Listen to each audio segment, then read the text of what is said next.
তার মানে হুজুর মিথ্যা কথা বলেছে আব্দুল কাদের জিলানী রাহিমাহুল্লাহর উপরে। তাছাড়া আরো একটা ভাববার বিষয়, আব্দুল কাদের জিলানী মায়ের পেট থেকে বেরিয়েছে, হত্যা করলে তাকে ঢুকবে কিভাবে? মায়ের থেকে যাবে কিভাবে? এখন কথা যে বলবেন হুজুর, তো চিন্তা ভাবনা করা তো উচিত, এটা তো বিবেচনা করা উচিত।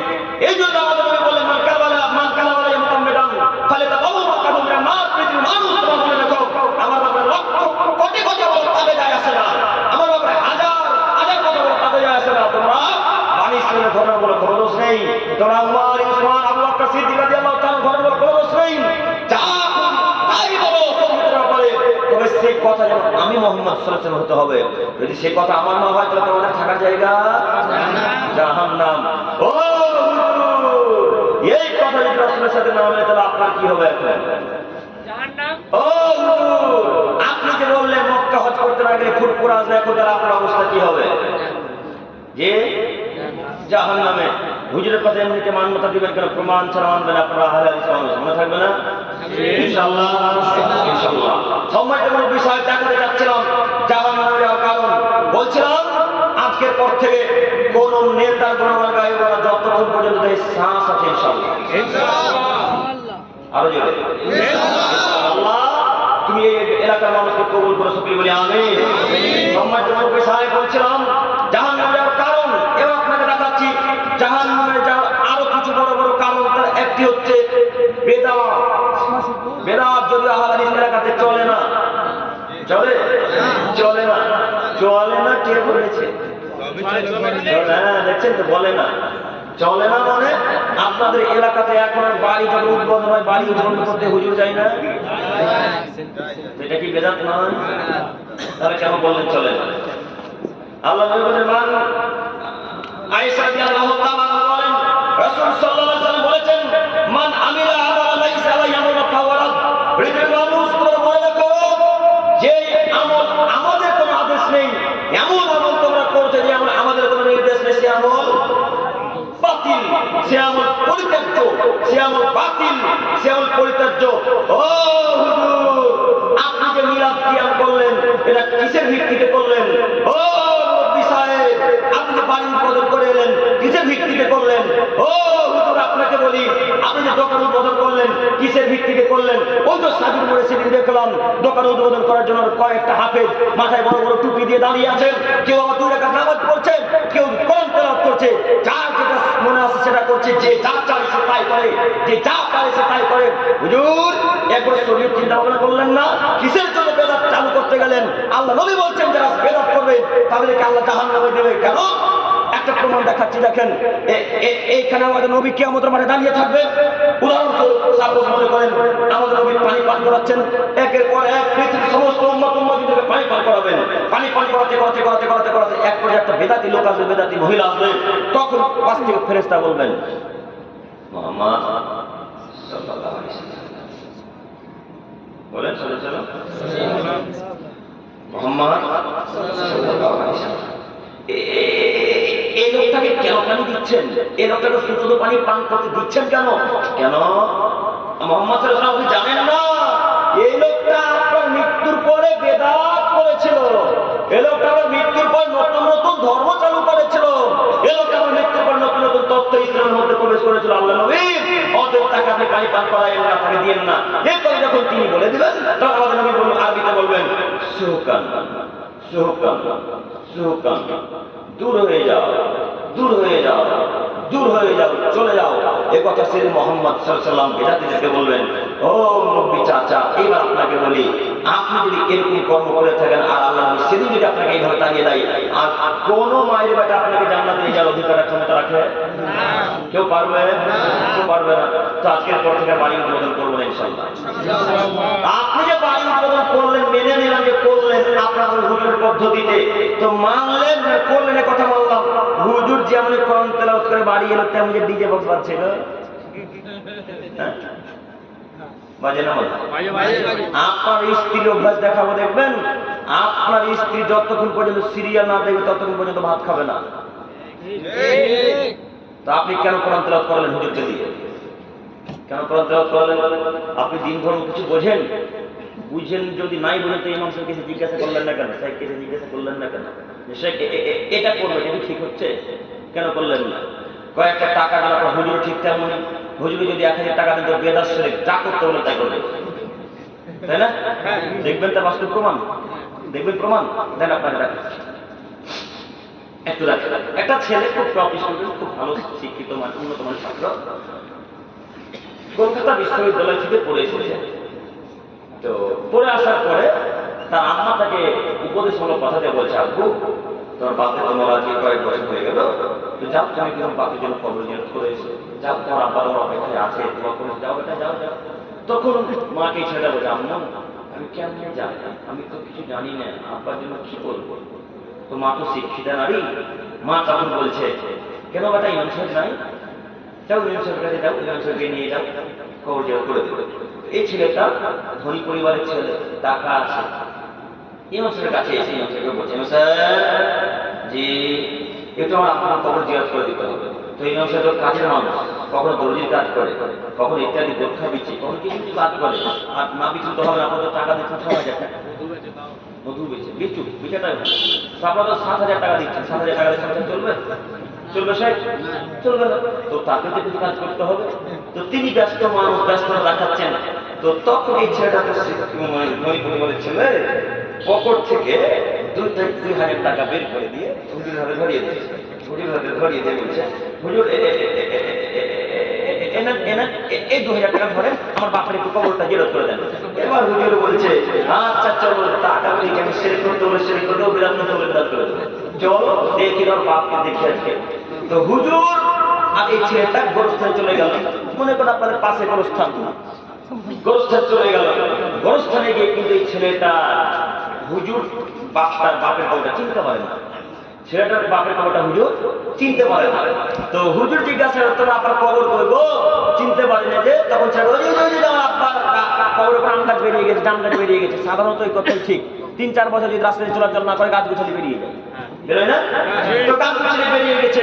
তো গাছগুছালি যখন বেরিয়ে গেছে তখন এই ছেলেটা বলছে, আমার আপনার কবর ওটাই, যেটা গাছ দেখতে পাচ্ছে, এটা আমার বাপের কবর। তখন হুজুর বলে, চলো তোমার বাপকে একটু দোয়া করে জান্নাতে ভরে দিয়ে আসছে।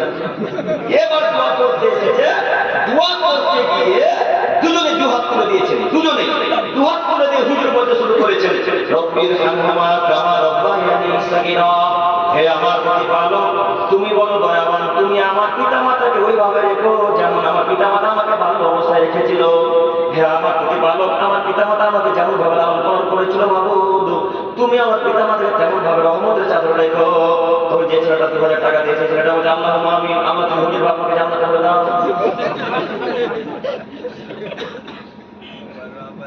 এই ছেলেটার এই পাশে বিদ্যা কোনো কাজ হলো না। আচ্ছা টাকা কে দিল? টাকা তো দিলাম আমি, তো এখন দোয়া কার জন্য হবে? আমার বাপের জন্য হবে। তো হুজুর যে তার বাপের জন্য দোয়া করছে, তিনি বলছেন, রব্বির হামহুমা কামা রাব্বায়ানি সাগীরা, হে আমার প্রতিপালক আমার আব্বু আম্মু আমাকে ভালো অবস্থায় যেমন ভাবে লালন পালন করেছিল, মাবুদ তুমি আমার পিতামাতাকে তেমন ভাবে রহমতের চাদর রেখো। তো যে ছেলেটা টাকা দিয়েছে ছেলেটা বলে, আল্লাহুম্মা আল্লাহ তুমি হুজুর বাবাকে জান্নাতে দিয়ে দাও।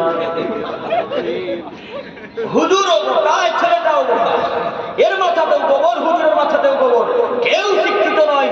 এই হুজুর যদি কান্না করে করে করে করে চোখ দিয়ে রক্ত বের করে দেয়, তবু হুজুর তো কবুল কেন?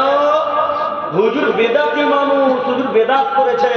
আর এই এলাকার ছাত্রটা আরবিতে যদি কিছু না জানে, বাংলা থেকে যদি বাপের কবরের পাশে গিয়ে বলতো, আল্লাহ তুমি বড় দয়াবান, তুমি বড় ক্ষমাবান, তুমি বড় রহমান, তোমার দয়ার আশাধারী, তুমি দয়ার সাগর, ক্ষমার সাগর, তোমার কাছে ভিক্ষা চাইছি। মানুষের পাপ হতে পারে আল্লাহ, আমার আব্বা সাধারণ মানুষ ছিল, আল্লাহ তুমি আল্লাহ মালিক হিসেবে তুমি আমার বাপকে ক্ষমা করো, তুমি আমার বাপকে ক্ষমা করো, তুমি আমার বাপের প্রতি দয়া করো। এই ছেলে যদি কান্নাকাটি করতে করতে করতে 2 চোখে পানি বের করে দেয়, এই ছেলেটা তো আল্লাহ সঙ্গে সঙ্গে কবুল করে নেবে, তার নাম সুসন্তান। বলেন হুজুর ভাড়া করতে হলো কেন?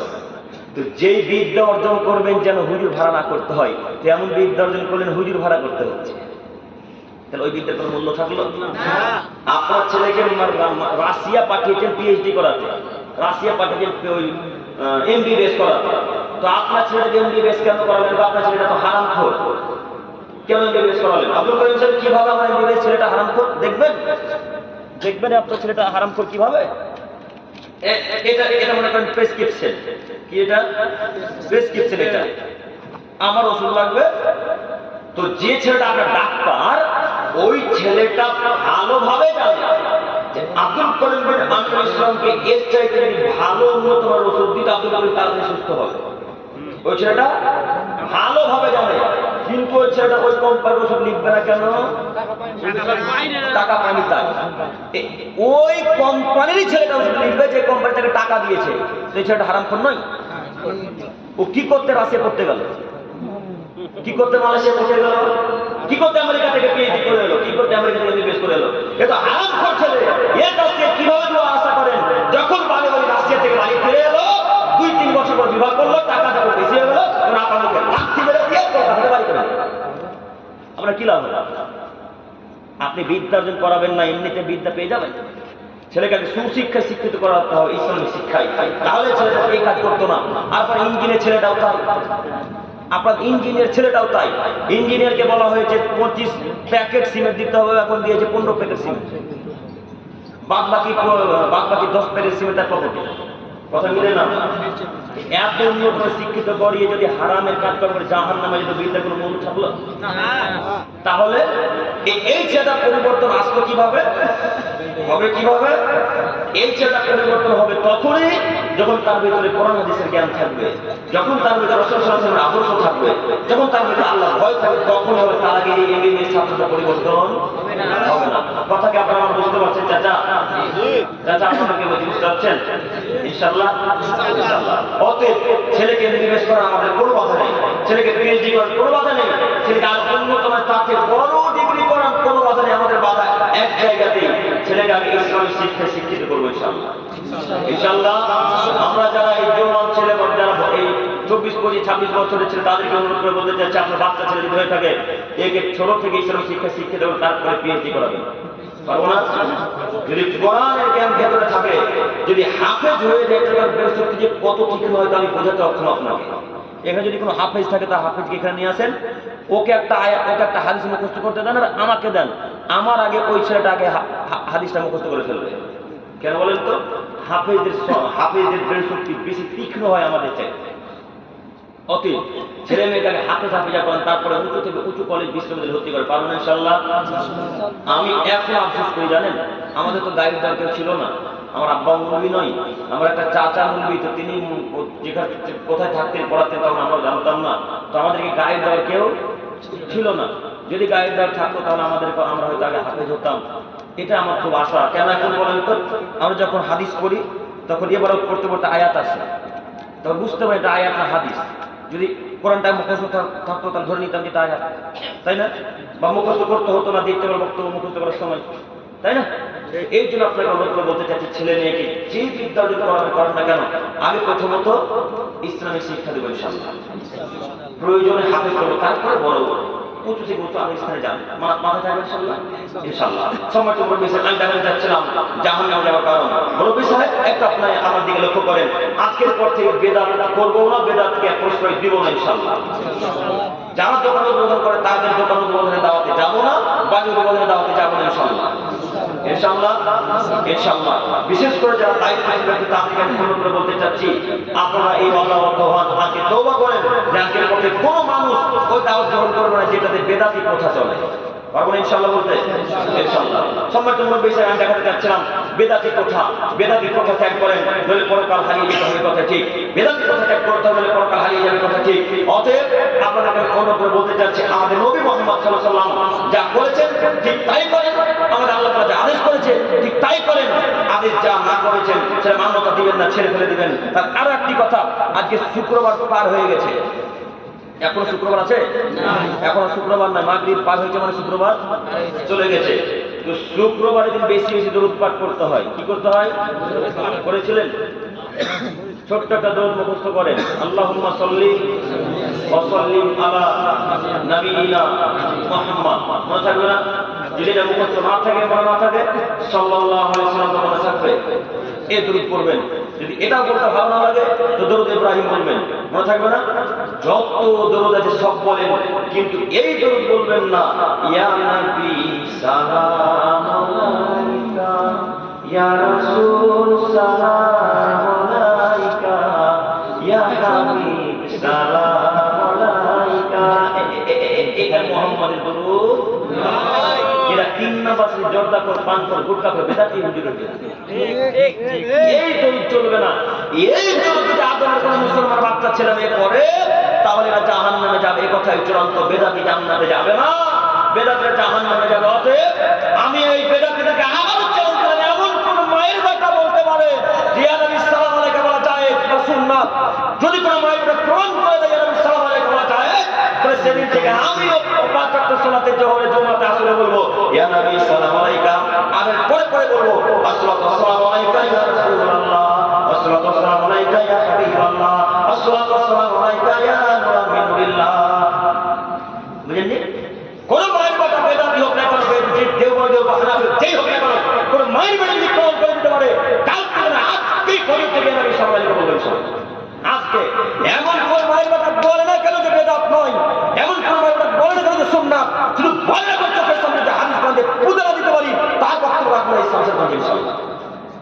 আর তাহলে না কে বললো সুন্নাত, কে বলেছে সুন্নাত বেদাত নয়, কে বলেছে একেবারে বেদাত, স্পষ্ট বেদাত, রাসূল সাল্লাল্লাহু আলাইহি ওয়াসাল্লাম যেটা বাক্য নয় সেটা মান্যতা দেওয়া যাবে না। মুহাম্মদ সাল্লাল্লাহু আলাইহি ওয়াসাল্লাম বলেছেন মান আমিলা মাল্লাহি সাল্লাল্লাহু আলাইহি ওয়াসাল্লাম, যে আমার কোনো আদেশ আছে আমার বাতিল, মান আহদাসা ফি আমরিনা হাদা আলাইহি সাল্লাল্লাহু আলাইহি ওয়াসাল্লাম, যে আমার কোনো নির্দেশ নেই, যে আমরা করি সেটা করে আমার উম্মতরা করে তাহলে সে আমার বাতিল, সে আমার পরিত্যাজ্য, সে আমার বাতিল, সে আমার পরিত্যাজ্য, সে আমার বাতিল, সে আমার পরিত্যাজ্য, এই আমল গ্রহণযোগ্য নয়। জাহান্নামে যাওয়ার জন্য এতটুকু যথেষ্ট, যেটা বেদাতি মানুষ। সম্মানিত মুরব্বী সাহেব, আপনার সাথে কোনো শত্রুতা নেই যে আপনাকে অপমান করতে এসে যে কথা মাথায় দিবেন না। আমি আপনাকে অন্তরস্থল থেকে ভালোবাসি, আমি আপনার ছেলের মতো, আপনি কথা বিশ্বাস করুন।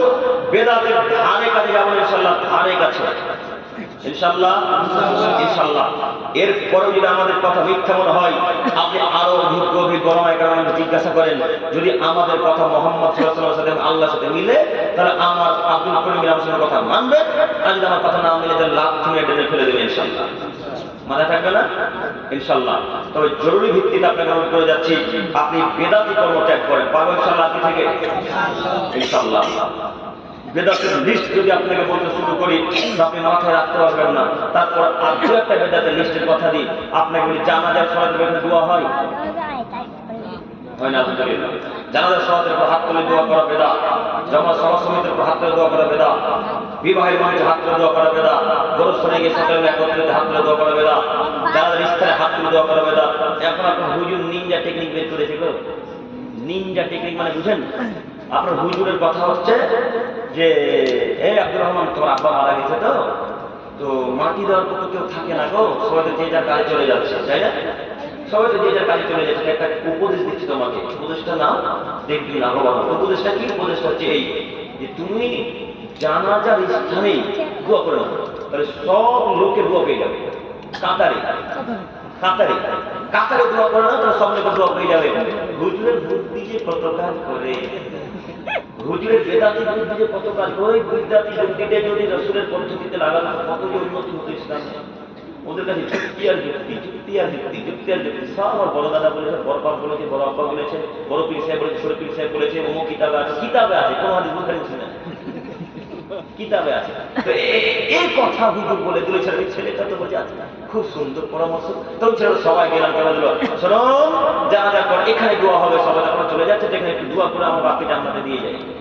ওর বাপ সারা জীবন নামাজ পড়বে না, এখন জান্নাতে পড়বে? হ্যাঁ, সারা জীবন জান্নাত না, এখন জান্নাত পাবে? নামাজ সালাত ছাড়া তো কোনো ইবাদত কবুল হয় না আল্লাহ তাআলার দরবারে। অতএব আপনাকে বলছি সবসময় উপর হাত দোয়া করা বেদাত, ওই বিবাহের মঞ্চে হাত দোয়া করা বেদাত, বিবাহ পরামর্শ করলে হাত দোয়া করা বেদাত। ওই বিবাহের মঞ্চে বসে আছে, ছেলেটা বিবাহ করা হলো, পরেও পড়া হয়ে গেল, তারপরে ছেলেটাকে বলা যায় না উঠ সালাম দে না রে, সালাম দে না রে, দাওয়াত দে না রে, সালাম দে, সালাম দে। তখন উঠে ছেলেটা অবস্থা করে সালাম দিল, তাই না? এটাও বেদাত। দাওয়াত যদি না করেছেন তো ইয়েদি শামশেরগঞ্জের লোক বিভাগে চলে জামান জমি করে আবার দ্বিতীয় দাওয়াত দেওয়ার কি প্রয়োজন? কি প্রয়োজন? ওখানে কথা বুঝেন আপনাদের এলাকায় দ্বিতীয় দাওয়াত চলে না কি? দাওয়াত না দিয়েছে তো 32টা বরযাত্রী এমনি এলেন আমাদের এলাকায়। কথা বুঝতে পারেননি মনে হয়? এগুলো সব বেদাতি কথা, এগুলো থেকে বিরত থাকতে হবে। পারবো ইনশাআল্লাহ? ইনশাআল্লাহ। আমি দেখাতে যাচ্ছিলাম জাহান্নামের কারণ, এবার আপনাকে দেখাচ্ছি ছোট্ট কয়েকটি কারণ, যদিও সময় খুব সংকীর্ণ নিকটে চলে এসেছে। একটু আপনার আমার দিকে চেয়ে থাকেন। জাহান্নামে যাওয়ার আরো বড় একটা কারণ হচ্ছে পাড়া প্রতিবেশীর সাথে খারাপ আচরণ করা। আমরা 100 বললে মানে আমাদের ভুল হবে। 1999টা আমরা মানুষ পাড়া প্রতিবেশীতে ভালো আচরণ করতে পারি না, তাই না? হাজার সময় তোমার বিষয়ে একটু কথা শুনুন, শ্রবণ করেন তো। আবু হুরায়রা রাদিয়াল্লাহু তাআলা বলেন, আল্লাহু লা ইউমিনু, আল্লাহর কসম একটা মুমিন নয়। কার কসম করবেন? আল্লাহ, আল্লাহর কসম একটা মুমিন নয়, আল্লাহর কসম একটা মুমিন নয়, আল্লাহর কসম একটা মুমিন নয়। এইভাবে কসম কেটে আল্লাহ 3বার বলছেন। আর আল্লাহ 3বার ওই কথাটাই বলতেন যে কথাটা তিনি বেশি প্রাধান্য দিতেন, বেশি প্রাধান্য গ্রহণযোগ্য মনে করতেন, সে কথা 3বার তিনি বলতেন। তাই তিনি বলেন ওই লোকটা মুমিন নয়, আল্লাহর কসম। তো সাহাবায়ে কেরাম বলেন, আল্লাহ কে মুমিন নয় একটু বলেন তো। তখন সাহাবায়ে কেরাম আল্লাহ বললেন, যার মুখের দ্বারাতে পাড়া প্রতিবেশীরা বলে থাকে না, ওই লোকটা মুমিন নয়। এবার আপনাকে বলি, আপনার আব্বা হজ করে এসেছে মক্কা থেকে, তো হজ করে এসেছে, তো আপনার আব্বা ওই সরিষা লাগিয়েছে আপনাদের এই মাঠে, সরিষা লাগিয়েছে। তো সরিষা গাছগুলো সুন্দর সুন্দর বড় বড় ঝড়ে ঝড়ে পাতা হয়েছে। তো গরু তো বা মশে সব সরিষার পাতাগুলো খেয়ে ফেলেছে, নষ্ট করে দিয়েছে, একেবারে নষ্ট। আর বেরো দ্বিতীয় হবে এরকম আশা করা যায়, একবার নষ্ট করে দিয়েছে। তখন আপনার আব্বা এমন গালি দিতে শুরু করলো যেন মনে হচ্ছে আপনার আব্বা আরো থেকে পিএইচডি করেছে। আপনার আব্বা সব হাতে এত করতে পারে, যত জোরে গাল দিতে পারে, এত স্পিডে গালি দিল।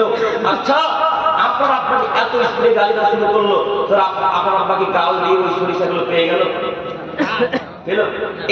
আপনার আব্বা নেকিটা পেত কখন? যদি মুখ বন্ধ রাখত, যদি মুখটাকে নিয়ন্ত্রণ রাখতো, আপনার আব্বা নেকি পেয়ে যেত। কিভাবে? আপনার ক্ষতি যদি আমি আব্দুল করিম বিন আলোচনা করে যাই এখন, আর আপনি যদি আমাকে গালি না দেন, আপনি যদি আমার বিরুদ্ধে কেস না করেন, আমাকে যদি কোনো কথাবার্তা না বলেন, তো এই পরিপূর্ণ নেকিটা কিয়ামতের মাঠে আল্লাহ আপনাকে অক্ষরে অক্ষরে লিখে দেবে। আর যদি গালি দেন, তা আপনার নেকি মিটে গেল, আপনার পাপ আমারও পাপ। কথা বুঝেননি? তো ফসল তো খেয়ে ফেলে যখন গালি দিতে হবে, আপনি না হাজি মানুষ, আপনি কেন গালি দিবেন? আপনি তো ভালো মানুষ, সম্মানিত মানুষ, আপনি 5 ওয়াক্তের মুসল্লি, 5 কাতারে দাঁড়ান, আপনি কেন গালি দিবেন? গালিটা বন্ধ করেন। কিন্তু গালি মুখ দিয়ে বেরিয়ে যায় চামড়ার মধ্যে, তাই না? চামড়ার মুখে কন্ট্রোল করা খুব কঠিন। চামড়ার মুখ যে কত কঠিন আপনাকে কি দিয়ে বুঝাবো। অতএব চামড়ার মুখ যেহেতু আছে, মুখে নিয়ন্ত্রণ করে নিলে জান্নাত হবে ইনশাআল্লাহ। সম্মানিত বিষয়, এখানে মুরব্বির কথা গেল, এখানে আমাদের অনেক রাজমিস্ত্রি ভাইরাও আছে, আশা করি আছেন না ভাই? আছেন কিনা? আছেন না? বিশেষ করে যারা হেড মিস্ত্রি মানুষ, এদের যে মুখের ভাষা কত খারাপ, এরা যে কি পদ্ধতিতে গান জানে, এদের মতো গান মনে ভারতবর্ষের কেউ জানে না। তো একদিন যদি গাঁথনি একটু কম, গাঁথনি তো বুঝতে পারছেন না, ইট গাঁথা যদি একদিন একটু কম হয়ে যায়, টাকা না হয়, টাকা না ঠিক করে হিসাব করিস না, কাজ করতে হবে না, কত কথা আর কত বই বেরোয় মধ্যে। তো হেড মিস্ত্রি ভাই, আপনি গালি দিচ্ছেন কেন গো? আপনি যে গালি দিতে পারেন না। আমার নবীর ব্যবহার দেখবেন, একটু দেখেন তো ব্যবহার আপনার মিলে কিনা। আমার নবীর নিকটে 10 বছর আনাস কাজ করেছে। কয় বছর? 10 বছর আনাস খিদমত করেছে। তিনি নিজের ছবি বলতে বলছেন, খাদামত নবী সাল্লাল্লাহু আলাইহি ওয়াসাল্লাম না, আমি মুহাম্মদ সাল্লাল্লাহু আলাইহি ওয়াসাল্লাম নিকটে 10 বছর গোলামি করেছি। তো 10 বছরে 1 সেকেন্ডের জন্য আমাকে বললেন না আল্লাহ নবী, আনাস এই কাজটা কেন করেনি? কাজটা বেশি হয়ে গেল, কাজটা কেন করে এখন পর্যন্ত? এইভাবে ধমক দিবা, গাল দিয়ে একদিনও আনাসকে 10 বছরে আল্লাহ নবী বলেননি। আর আপনার নিকটে 2 মাস কাজ করতে গেছে, তাই এত গাল দিতে হবে? আপনার নিকটে 1 মাস কাজ করার জন্য চেন্নাই গেছে, তাই এত গাল দিতে হবে? আচ্ছা, গাছটা একটু কম হয়ে গেলে কিন্তু আপনি গরিব হয়ে যাবেন। তো গাল দিচ্ছেন কেন? আপনি গাল তো দিতে পারেন, আপনি মুসলমান, আপনি গাল দিতে পারেন না, দেখবেন একটু গাল দিতে পারেন কিনা? গাল দেয় কারা? যারা শয়তান তারা। গাল দেয় কারা? যারা আযাবুল তারা। গাল দেয় কারা? যারা অনিকৃষ্ট মানুষ তারা, বেহায়া নোংরা মানুষরা, তারা গাল দেয়। দেখেন প্রমাণ। আবু হুরায়রা রাদিয়াল্লাহু তাআলা বলেন, রাসূল সাল্লাল্লাহু আলাইহি ওয়াসাল্লাম এবং আমি আর আবু বকর সিদ্দিক রাদিয়াল্লাহু তাআলা 3 জন মানুষ পাশাপাশি দাঁড়িয়ে আছে। একটু দেখেন, আবু বকর, মুহাম্মদ সাল্লাল্লাহু আলাইহি ওয়াসাল্লাম এবং আবু হুরায়রা রাদিয়াল্লাহু তাআলা 3 জন মানুষ পাশাপাশি দাঁড়িয়ে আছেন। তো হঠাৎ একটা বেদুইন অশিক্ষিত লোক আবু বকরের কাছে এসে আবু বকরকে গালমন্দ করতে শুরু করলেন, অকথ্য ভাষায় গালি দিচ্ছেন। তো আবু বকরের মুখের দিকে আমার নবী তাকাচ্ছেন, মুচকি মুচকি হাসছেন। দেখি আবু বকর কি করে। তা আবু বকরের দিকে মুখের দিকে তাকে নামানো মুচকি মুচকি হাসছেন। আল্লাহ নবী চুপচাপ আছে, আবু বকর কিছু বলেন না। এ লোকটা আরো স্পিডে গালি দিতে লাগলো, নোংরা ভাষাতে, খারাপ নোংরা ভাষায় গালি দিতে লাগলো। আবু বকর কিন্তু গাল কন্ট্রোল করতে পারলেন না, সহ্য করতে পারলেন না। যখন তিনি গাল সহ্য করতে পারলেন না, তখন তিনিও একটা নোংরা ভাষাতে গালি দিয়ে বসলেন। যাই হোক কিছু বললেন, একটা খারাপ ভাষার কথা বলে বসলেন। যেমনই মুখ দিয়ে নোংরা কথা আবু বকর বের করেছেন, আমার নবী দৌড়ে গিয়ে দূরে দাঁড়িয়ে গেছেন। দৌড়ে আবু বকর এক সেকেন্ড জন্য দাঁড়িয়ে থাকেননি, দৌড়ে চলে গেলেন। এবার আবু বকরের মাথা খারাপ, এটা কাটে এত করে এই লোকটা গালি দিচ্ছিল, তোরা আল্লাহ নবী আমার দিকে মুচকি মুচকি তাকে হাসছিলেন আর তাকিয়েছিলেন। আমি গালি দেওয়ার মতো আল্লাহ নবী চলে গেলেন কেন, কি যে ব্যাপার? আমি আবু বকর আল্লাহ নবীর কাছে গেলাম। আল্লাহ নবীর কাছে গিয়ে আবু বকর সিদ্দিক মুহাম্মদ সাল্লাল্লাহু আলাইহি ওয়াসাল্লাম বলছেন, মুহাম্মদ সাল্লাল্লাহু আলাইহি ওয়াসাল্লাম ব্যাপারটা বুঝতে পারলাম না। উনি যখন গালি দিচ্ছিলেন আপনি তখন হাসছিলেন, আর আমি গালি দেওয়া মাথাকে চলে এলেন যে কি ব্যাপারে তো বলেন না। তখন আমাদের আবু বকরকে বললেন, আবু বকর শোনো, তোমাকে যখন লোকটা গালি দিচ্ছিল তখন তোমার পক্ষ থেকে একজন ফেরেশতা উত্তর করছিল। সুবহানাল্লাহ। আবু বকরের পক্ষ থেকে কে উত্তর করছিল? ফেরেশতা। আবু বকর শোনো শোনো শোনো, তুমি যেমনই মুখে গালি বের করেছো তেমনি ফেরেশতারা তোমার কাছ থেকে চলে গেছে, শয়তান তোমার কাছে চলে এসেছে। আর আমি মুহাম্মদ সাল্লাল্লাহু আলাইহি ওয়াসাল্লাম সেখানে থাকা পছন্দ করি না যেখানে শয়তান থাকে, তাই আমি আবু বকর তোমার কাছ থেকে চলে এসেছি। কথা কিছু বোঝা গেল? যখন কেউ গালি দেয় তখন তার কাছে কে থাকে? শয়তান থাকে। আর যেখানে শয়তান থাকে সেখানে মুহাম্মদ সাল্লাল্লাহু আলাইহি ওয়াসাল্লাম থাকেন না। তাই আবু বকরের কাছ থেকে চলে গেলেন। এখন যত মানুষ গালি দেয় বা গালি দিয়েছে এদের কাছে শয়তান ছিল না? ছিল না? ছিল। তো আজকের পর থেকে আর কোনোদিন গালি দেবো না কাউকে ইনশাআল্লাহ। বিশেষ করে আমার রাজমিস্ত্রি ভাইদেরকে বেশি ভালোবাসি, কেন জানেন? এরা অনেক কাজ করার পরে এরা পাঁচ সলাত আদায় করে, আলহামদুলিল্লাহ। এদের মতো অসুবিধা করে সলাত কেউ আদায় করে এটা আমার ধারণা। এদের মতো জায়গাতে যদি আর অন্য কেউ থাকতো আমার মনে হয় নামাজ পড়বে না। কেন? দিন মান কাজ করে কষ্ট করে পাড়া ক্লান্ত করে আবার ইচ্ছা সলাতে এসে সব সলাত আদায় করে না? কত রাজমিস্ত্রি ভাই আমাদের কল করে, বেশিরভাগ মালদা উত্তর দিনাজপুর আপনাদের এই ধুলিয়ানের দিকের মানুষ কল করে। ভাষাতে বোঝা যায় কারা ধুলিয়ান ঝাড়খণ্ডের মানুষ, ভাষাতে বোঝা যায় না?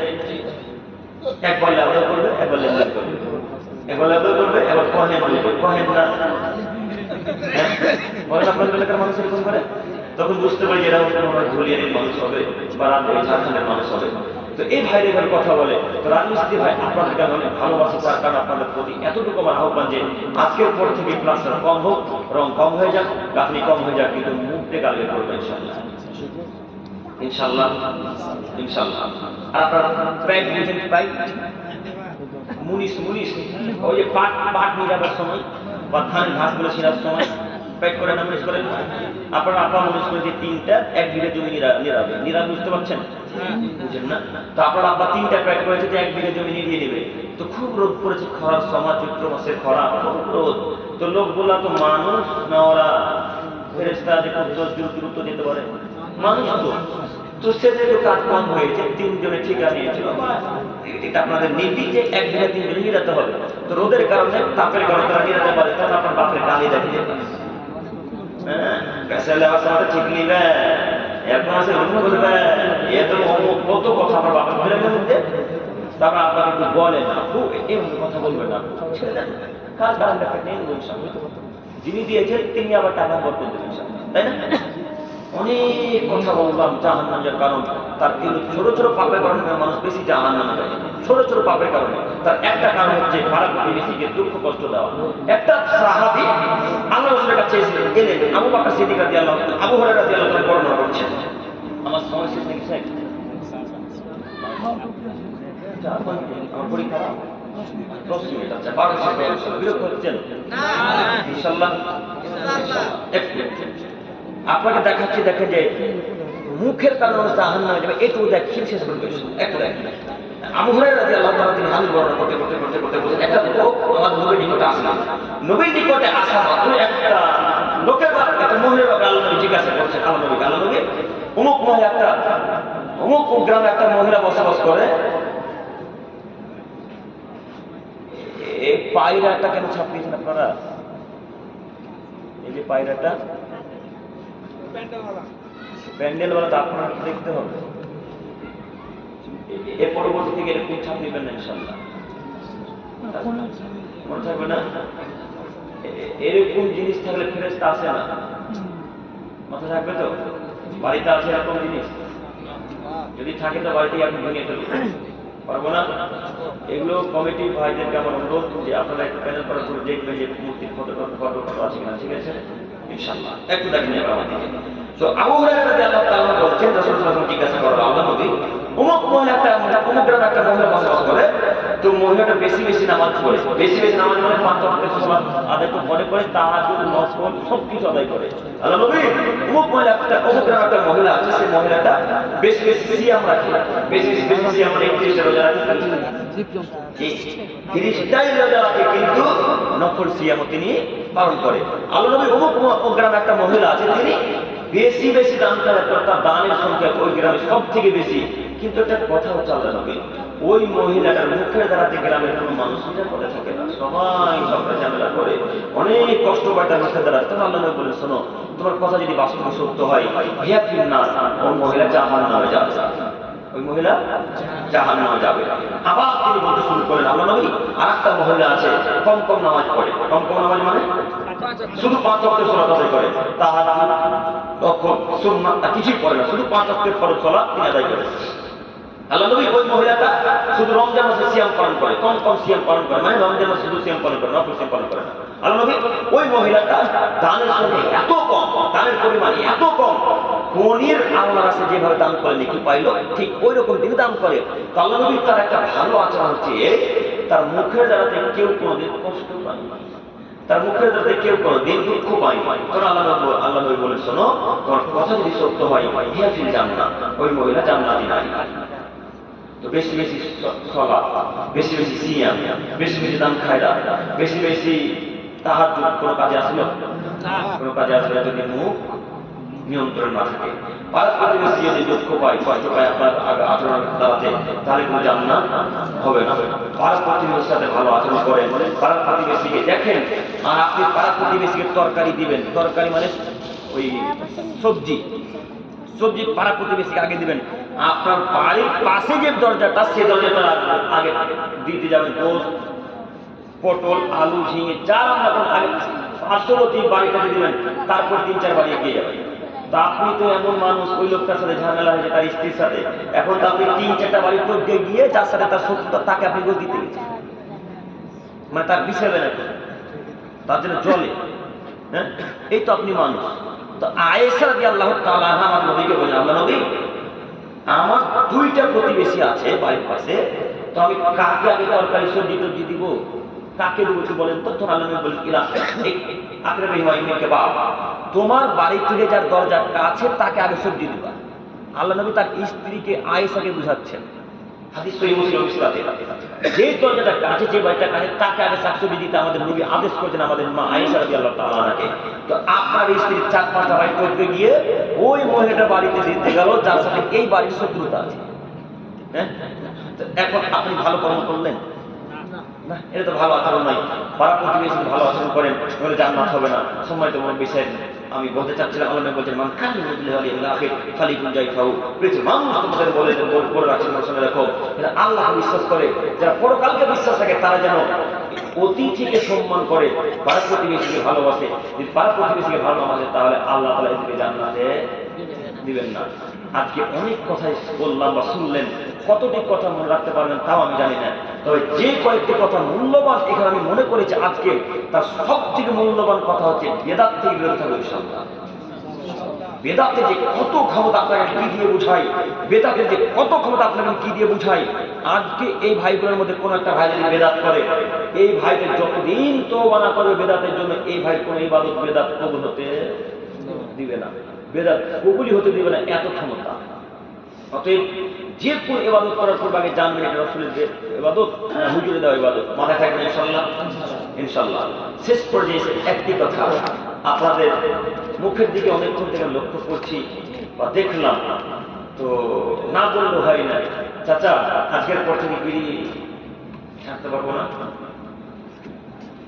পারবো ইনশাআল্লাহ। বিড়ি না খেলে হয় না, গুটকা না খেলে হয় না, আপনারা কেন বেদাতিদের নীতিতে যাচ্ছেন গো? আপনার বেদাতি হুজুরের দাঁত দেখলে বোঝা যায় যে জর্দা করে, হ্যাঁ, দাঁত দেখলে বোঝা যায় যে গুটকা করে। আপনি তার কথা কেন মানলেন বলেন? কেন? আপনিও তো আহলে হাদিস সালাফি আকীদার মানুষ, তাই না? তা আপনি কেন বেদাতিদের নীতিতে যাবেন? জর্দা পান খায় বেদাতিরা, গুল খায় বেদাতিরা, গুটকা খায় বেদাতিরা, সিগারেট পান করে বেদাতিরা। ওই যে কালিয়াচক আমরা যখন উত্তর দিনাজপুরে বক্তব্য দিয়ে চলে আসি, তখন আমাদের ড্রাইভার ক্লান্ত হয়ে যায়, আমরা ক্লান্ত বোধ করি, চলো একটু চা পান করি। কালিয়াচকে চা কিন্তু বিখ্যাত ফেমাস। দোকানে যখন আমরা নামি, তখন বড় বড় টুপি দিয়ে আছে সিগারেটে সেই টান মারছে, যেন মনে হচ্ছে হিটলারের ব্যাটা, বিশাল স্টাইল। তো ওদের নীতি দেখে আপনি তো পান করা শুরু করেছেন, তাই না? তো আজকের পর থেকে তাদের নীতির মুখে লাথি মারতে পারবেন না ইনশাল্লাহ। ইনশাল্লাহ আজকে এই মঞ্চে যত লোকের পরে বেরিয়ে আছে সব এখানে ভেঙে ফেলে দেবো ইনশাল্লাহ। পারবো না? খারাপ খবরে নাই না? সবাই ফেরেশতা, সব ফেরেশতা বসে আছে। এখন পকেট চেক করলে দেখেন পকেটে বিড়ি পাওয়া যাবে না? গুটকা পারি না ভাই? আমি এই কথা বলে যখন বলি তখন আব্দুল করিম খারাপ, তখন আব্দুল করিম খারাপ। তো আব্দুল করিমের কথা যে খারাপ লাগবে, বিড়ির মুখে লাথি মেরে দেন, এখন কথা খারাপ লাগবে না? খারাপ লাগবে কেন? লাথি মেরে দেন। আজকের পর থেকে এইগুলোর মুখে লাথি মারতে পারবো না ইনশাআল্লাহ। জাহান্নামে যাওয়ার এটা একটা কারণ। আল্লাহ নবী বলেছেন লা ইয়াদখুলুল জান্নাতা মান খাম, যারা নেশারত খায় পান করে জান্নাতে যাবে না, জাহান্নামে যাবে। তো আপনি কি নেশা শুধু মনে করেছেন বাসের উপরে কাউন্টারের মধ্যেই? হ্যাঁ, ওটা তো নেশা নয়, ওটাও নেশা, এটাও নেশা। অতএব আজকের পর থেকে এই যাবতীয় জিনিসের উপর লাথি মারবো ইনশাআল্লাহ। সকলে বলি ইনশাআল্লাহ। বিশেষ করে আমি যুবক ভাইদের প্রতি আহ্বান জানাচ্ছি। আমার একটা জিনিস খুব ভালো লাগে যুবক ভাইদেরকে, একটাই ভাইদেরকে দাঁড়ায়, আমার যুবক ভাইদের একটা জিনিস খুব ভালো লাগে, এদের মুখে যখন দাড়ি দেখি তখন খুব ভালো লাগে। আমাদের দাড়ি দেখে একটা কেউ নাই, কিন্তু আপনাদের দাড়ি দেখে খুব সুন্দর লাগে। আমাদের চাম দাড়ি দেখে মনে হচ্ছে চাম জুড়িয়ে গেল। আল্লাহকে বলি মাঝে মাঝে না, আমার দাড়ি একটু দাম না, তা আমরা তো দিবে না, যা দিবে না তো পাবে না। হ্যাঁ, তা আপনাদের এত সুন্দর দাড়ি দিয়ে খুব ভালো লাগে যখন যুবক ভাই দাড়ি ছাড়ে, দেখেন এই ভাইটার মুখে দাড়ি। এর বয়স কি হয়েছে বলেন তো? এ ভাইটা থেকে দেখেন না, যে ভাই টুপি পরেছে কালো টুপিটা, এ ভাইটার বয়স কি হয়েছে? কত বয়স আপনার ভাই? 18 বয়স। আর এদের বয়স আগে বিবাহ হয়ে 4টা বাচ্চা হয়ে, তাদের নাকি যুবকেরই ছাদ মিটে না। এখন নাকি যুবক দেখাতে হবে, এখন দাড়ি চাচে। এই ভাই যখন দাড়ি ছাড়ে তখন এর বাড়ি থেকে বাধা আছে, আর গ্রামের মতো বাধা দেয়। মাও বলে বেটা এখন দাড়ি ছেড়ে দিন, তোর বিয়ে হবে না রে, বলে না ভাই? আপনাকে বলে কেন? বলে মা বলে, মা বেটা তোর দাড়ি ঘুরা ঘুরা লাগে। আর মুরব্বী সাহেবরা যারা দাড়ি ছাড়েই তারা বলবে তাদের দাড়ি ছেড়ে দিন। তখন দুঃখ লাগে, অন্তরটা কষ্ট ফেটে যায়। তো আমি যুবক ভাইদেরকে এই জন্য ভালোবাসি, বিশেষ করে দাড়ি দেখলাম খুব আনন্দ লাগে, তাই না? মানে রাসূলের পদ্ধতিটা আছে মোটামুটি আলহামদুলিল্লাহ। দেখেন ভাইদের মতো সুন্দর দাড়ি, দাড়ি এখন কাকে খুশি করার জন্য? একটা ভালো রাখবো, দুটা ছোট রাখবো, চারটা রাখবো, তাই না? আজকের পর থেকে যত মানুষের মুখে দাঁড়িয়ে থাকতে পারবো না। এই ছেলেটার মুখের দিকে তাকিয়ে তো আপনার লজ্জা করা উচিত। 18 বছরের যুবক ছেলেটা দাঁড়িয়ে ছাড়তে পারে, আপনার বছর কিন্তু এখন দাঁড়িয়ে ছাড়তে পারে না, কেটে দিচ্ছে। পারবো না ইনশাআল্লাহ। বলছি তুই যা বলবি বলবি, কান করে ছিল দাঁড়িয়ে ছাড়ে যে বউ সুন্দর দেবে, বউ বলেছে দাঁড়িয়ে ছেড়ে ছেড়ে পুরো পুরা লাগে। ওরাও কত বজ্জাতের বজ্জাত, দাড়ি কাটলে তো খর খর করে গো। দাড়ি কাটার লোক যখন কোনদিন আমাদেরকে এসে মুসাফা করে, কুলাকুলি করে, তখন কেন যখন ফ্ল্যাটের মধ্যে পুড়ে গেল, তাই না? এর বউরা কিভাবে থাকে? একটু তো লজ্জা করা উচিত যে দাড়ি রাখলে যৌন ক্ষমতা বাড়ে। রাসূলের সুন্নাত হলো দেখতেও চেহারাটা ভালো লাগে, শের লাগে, সিংহ লাগে না? সিংহীর দাড়ি আছে, সিংহীর মানে সিংহীর দাড়ি আছে কেন নাই? ও তো সিংহী, তো বেটি ছেলে, ও দাড়ি থাকবে না। তো যাদের দাঁড়িয়ে তাদের সবাই এখন ভিজে না, হ্যাঁ, দাড়ি ছাড়ে না কেন? যুবক ভাই দাড়ি ছাড়তে পারবেন না থেকে আপনাকে বলছি, আপনাকে বলবেন না, এই, তোমাকেই বলছি। বলবেন ইনশাআল্লাহ, ইনশাআল্লাহ বলো, ইনশাআল্লাহ এই ইনশাআল্লাহ বলো, তুমি বলো ইনশাআল্লাহ। সবাই পারবো ইনশাআল্লাহ কে থেকে? ইনশাআল্লাহ। আল্লাহ তোমার দিকে চেয়েছি, এই গভীর রাতে তুমি আমাদের এই আলোচনায় কবুল করো। আমিন। আল্লাহ তোমার দিকে চেয়েছি, আমরা যে উপরে সেই উপরে আমি যদি আমল করতে পারি, আমি আল্লাহ তোমার দিকে চেয়েছি, তুমি আমার বিশেষ করে যুবক ভাইদেরকে কবুল করে নাও। বলে আমি আল্লাহ তোমার দিকে চেয়েছি, যুবক ভাইদেরকে তুমি রাসূলের পদ্ধতি চলা তৌফিক দান করো। সকলে বলে আমি। দেখতো দেই আল্লাহ রে। সুবহানাল্লাহ ওয়া বিহামদিহি আশহাদু আল লা ইলাহা ইল্লা আনতা আস্তাগফিরুকা ওয়া আতুবু ইলাইক। আসসালামু আলাইকুম ওয়া রাহমাতুল্লাহ। ওয়া আলাইকুম আসসালাম ওয়া রাহমাতুল্লাহি ওয়া বারাকাতুহু। মাশাআল্লাহ।